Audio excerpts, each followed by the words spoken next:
What's good, YouTube, and welcome to the house. Hopefully you're having an awesome Memorial Day weekend. Friendly reminder, it is a male holiday and you're getting a fresh, never frozen Market Watch early because I'm gonna go enjoy a cookout, some barbecue burgers instead of getting my Yu-Gi-Oh cards in the mail. Hopefully you're having a good one too. And let's start with the 5 buyouts from Lightning Overdrive and my more in-depth thoughts on them. Lightning Underdrive, Lightning Overdrive, however you want to meme it. I think this is an amazing set overall for its updates to the meta versus the past core sets we've had. The rarity spread is just very weird to where buying the singles makes a lot more sense, and we saw Diviner of Herald at a low of $68 to $69 Friday. It is now towards $95, and it feels like a more so forced buyout, but this card probably has the most hype behind it in the set behind Starlight Black Rose. We see Trap Tricks Vesiculo. I was surprised how low it was for the ultra rare, around $6 to $7, and it went to spiking a high of 25. Competition has brought it back down to 23. You have a way better deal on Yu-Gi-Oh! Daily, and we'll talk about that in a bit. Drytron Mu Beta Fafnir is around $40. Its low was around $29.99, just under $30, and a $10 spike's not too surprising considering a lot of people are looking at this for its meta potential. Book of Lunar Eclipse is the most debated card. It's around $12 to $13 at its low. It is now at $22 right now. I think it'll start bumping back down personally, but a ton of people are eyeing this one.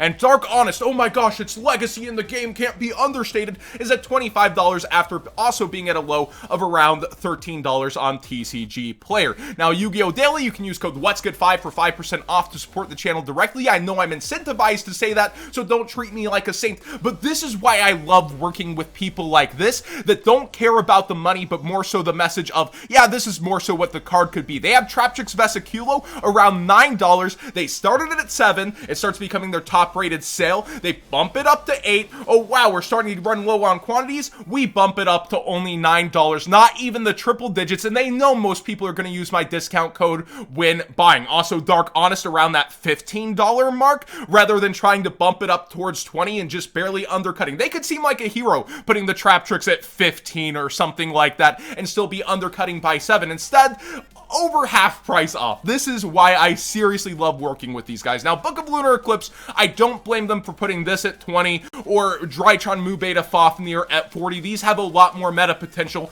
and they're undercutting huge on Diviner of Heralds by $10 and then the discount code, so more so about $15 whenever you're using code WhatsGood5 for 5% off and to support the channel. But I do think you'll see a ton of vendors relisting, not even necessarily this Friday where people are like, wow, it's out, why aren't the prices sinking that much? I think you'll see a lot of the prices start to sink either Monday, Tuesday, or Wednesday of next week when you actually have them sitting down in the office having already sorted it, starting to list. Remember, vendors still have to open their product after they get it in, then they have to sort quantities, decide what they're selling in their shop versus what they're selling online, and we'll see the competition super ramp up partially Friday and through the weekend, but probably Monday, Tuesday, Wednesday. Sometimes when I talk like that, I feel like a weatherman, by the way, but I definitely love the look over here and the prices that Yu-Gi-Oh! Daily is pushing on competition. Also, for early Starlight sales, I've seen Black Rose Dragon listed a ton on Facebook, around $900 to $1,000, and get a ton of interest, and I know that Yu-Gi-Oh! Daily has sold multiple at $750 and had to bump it to $800 for their remaining copies.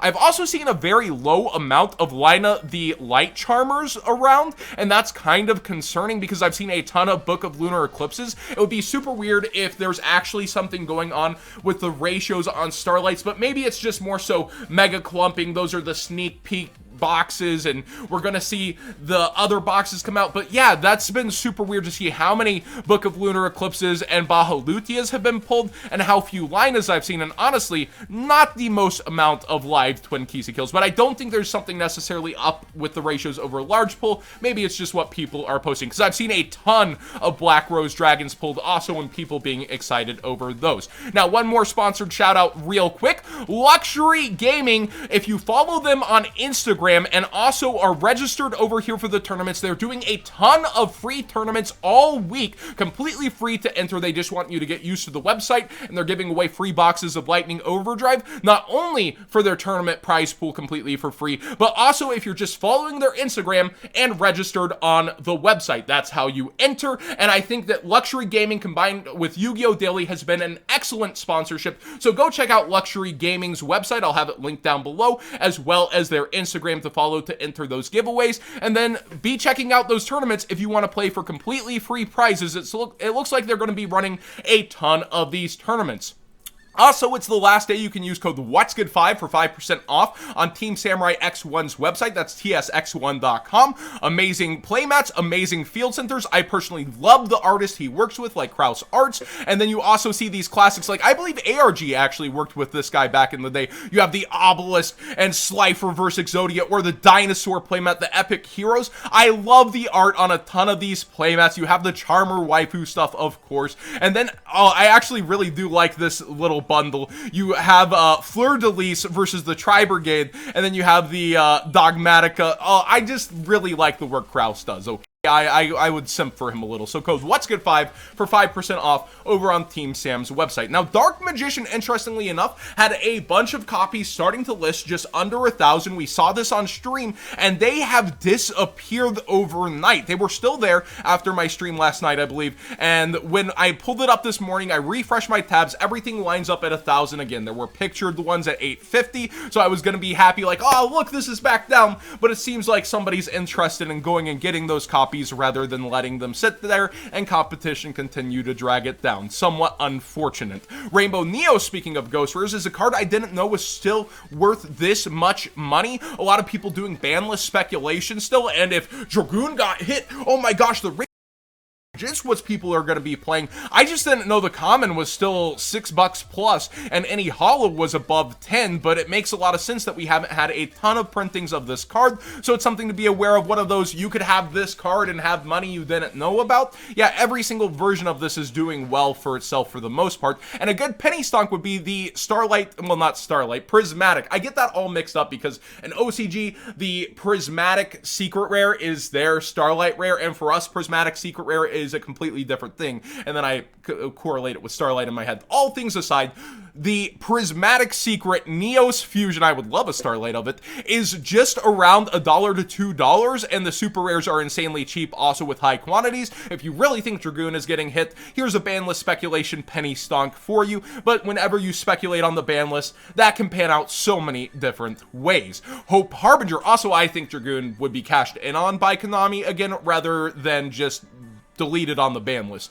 Hope Harbinger has very few quantities on its gold secret rare and is a bit up in price. And then you have the super rares still pretty available. I've seen this on a lot more inwards of certain decks, so I consider getting that super rare sooner than later because it's not the most quantities on the market, and we have seen this spike in the past and have buyouts in the past. So along with number hunting, I guess the gold is technically the highest rarity, but just having your copy in case it does float into the meta heavier, it's something to consider as one of the best ranked 8s. Lavavel Chain has a huge buyout, and somebody asked on stream, is this due to banless speculation, John? I absolutely don't think Lavavel Chain can come off. It's one of the top hottest cards of past formats, but speaking of past formats, there's a ton of buyouts going around those, so I think this is more so a past format buyout, and you can see very low quantities on almost all Lavavel Chains, but the DT spiking heavily. Going with past formats, Breaker has a ridiculous buyout past $800 versus market price of $230, to where the only listing is Adam Korn around $1,000. So yeah, you can see people still very, very interested in past formats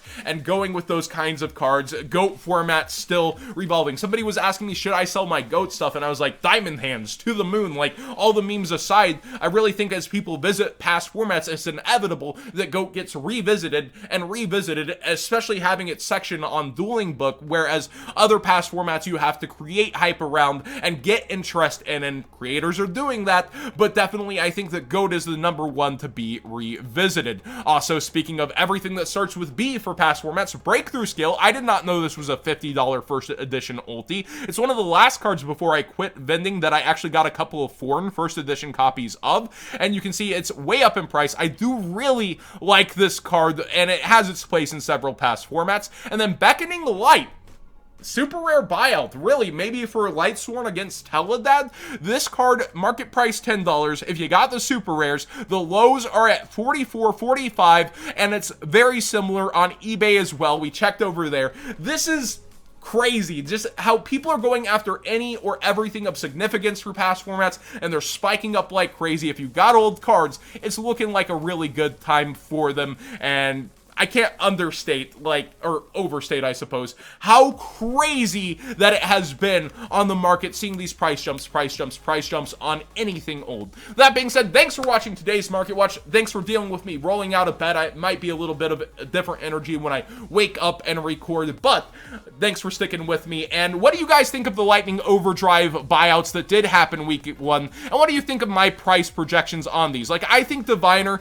originally I would have thought that it would have been a $50 to $65 card, but after this buyout, it may really stick towards 75 or 80. I think this will be falling back towards 15 if I'm making a strong call, maybe even 12. And I think that this could easily fall back towards 30 as we see more copies, because Drytron's a very specific deck people are playing. I think this will fall back towards 15, 12, maybe even under 10, but if it has any significance in top cuts, you could see a spike back to 20, 22 immediately. And I think this will fall towards 12 and then 8, similar to Arm Dragon level 10 Thunder. It's really cool. It's a legacy of the game, but it's just not going to be impacting the meta like people want. Those are my price predictions, though. I'm not a financial advisor channel. I don't really know where they'll go. If anybody's telling you they know for sure, they're gassing you on. But what I do know is Yu-Gi-Oh! Daily by far has some of the best prices right now. Thanks for watching, everybody.